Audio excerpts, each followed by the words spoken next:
નમસ્કાર, યલગાર ન્યૂઝમાં આપનું સ્વાગત છે। જોઈએ આજના મુખ્ય સમાચાર। નમસ્કાર, હું મિર્ઝા ઇમરાન। યલગાર ન્યૂઝમાં આપનું સ્વાગત છે।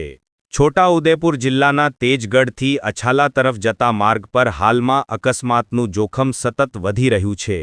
રાત દિવસ બેફામ દોડતા રેતીના ડમ્પરો અને ટ્રેક્ટરોને કારણે રસ્તા પર રેતીના થર જામી ગયા છે, જે વાહન ચાલકો માટે જીવનું જોખમ બની રહ્યા છે। સ્થાનિકોના જણાવ્યા અનુસાર અહીં નદી વિસ્તારમાં 24 કલાક બેફામ રેતીનું ખનન ચાલી રહ્યું છે। રસ્તા પર પથરાયેલી રેતીને કારણે ટુ વ્હીલર ચાલકો માટે સ્લીપ થવાનું અને ગંભીર અકસ્માતોનું ભય સતત રહે છે। પ્રશ્ન એ છે કે શું આ ખનન કાયદેસર છે? અને જો છે, તો પછી પર્યાવરણ અને ટ્રાફિકના નિયમોનું આટલું ઉલ્લંઘન કેમ? નદી કિનારે રેતીના લાગેલા મોટા ઢગલા અને રાત્રિના સમયે ધમધમતા રેતીના પ્લોટ તંત્રની કામગીરી સામે અનેક સવાલો ઊભા કરી રહ્યા છે।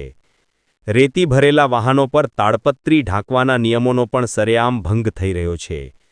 લોકોમાં એવી પણ ચર્ચા છે કે આ સમગ્ર ખેલ કોઈક સેટિંગ કે હપ્તાના જોરે ચાલી રહ્યું છે। જો કે આ આક્ષેપોની પુષ્ટિ થવી બાકી છે, પરંતુ સતત વધી રહેલા અકસ્માતના ભયને જોતા સ્થાનિક રહીશો તંત્ર પાસે આ મામલે સઘન અને નિષ્પક્ષ તપાસની માંગ કરી રહ્યા છે। શું આ બેફામ ખનન અને ટ્રાફિકના નિયમોનું ઉલ્લંઘન કરતા વાહનો સામે કડક કાર્યવાહી કરશે કે પછી કોઈ મોટી દુર્ઘટનાની રાહ જોવાશે? આ તમામ સવાલો હાલ તેજગઢ અને અછાલા પંથકમાં ચર્ચાનો વિષય બન્યા છે।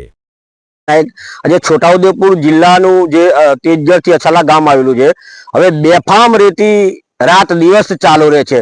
તો રોડ ઉપર રેતી પડેલી છે, તમે જોઈ શકો છો કે ઘણી રેતી પડેલી છે। કાલ કદી ગમે તે કોઈ સ્લીપ ખાઈ જાય કે અત્યાર સુધીમાં ઘણા એક્સિડન્ટો પણ થયેલા છે, એવું સાંભળ્યું છે અને મીડિયા સમક્ષ આવે પણ છે। તો અમારા છોટાઉદેપુર જિલ્લાનું જે અછાલા ગામ આવેલું છે, એમાં સ્ટોકો છે। હવે સ્ટોકોમાં મારે એવું કેવું છે કે 20-25 હજાર મેટ્રિક ટન હોય કે કોઈને 35,000 મેટ્રિક ટન હોય, આજે ખોદકામ કરી નાખ્યું અને આટલી બધી રેતી બેફામ આવે છે કઈથી?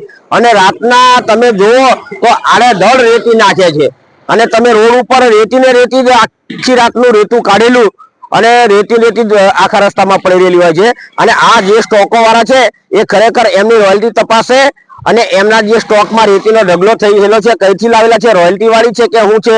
અને અમારી આણી નદીમાંથી પણ ઘણા રેતી અંદરથી કાઢેલી છે। તમે જો મોટા મોટા ઢગલા કરેલા છે, આ બધા ગેરકાયદેસર છે। અને રોડ મહત્વ એ છે કે રોડ ઉપર તમે રેતી કમ નખાવો દો છો, એને ઉપર તમે તાડપત્રી બાંધો ને, તમે રેતી કાઢતા તો ખુલ્લેઆમ ઓવરલોડ ગાડીઓ આવે છે અમારા અછાલા રોડ ઉપર। તમારી માંગ શું? મારી માંગ એવી છે કે કાયદેસર ખાણ ખનીજ જે છે એ આમની ઉપર કાયદેસરના કાર્યવાહી થાય। અને આ સ્ટોકોમાં બોર્ડ તો કોઈ જગ્યાએ છે જ નહીં, કોઈ નંબર જ નથી, એમને સ્ટોક ઢગલા કરે, રાતના ગાડીઓ ભરે છે અને આમની ઉપર એક્શન લેવી જોઈએ અને જે સ્ટોકો છે એ તપાસવો જોઈએ, રોડ સાફ કરાવવો જોઈએ। તમે નાખો ના નથી, પણ રોડ સાફ કરાવવો જોઈએ, એવી મારી માંગ છે। દિનેશ નાયક।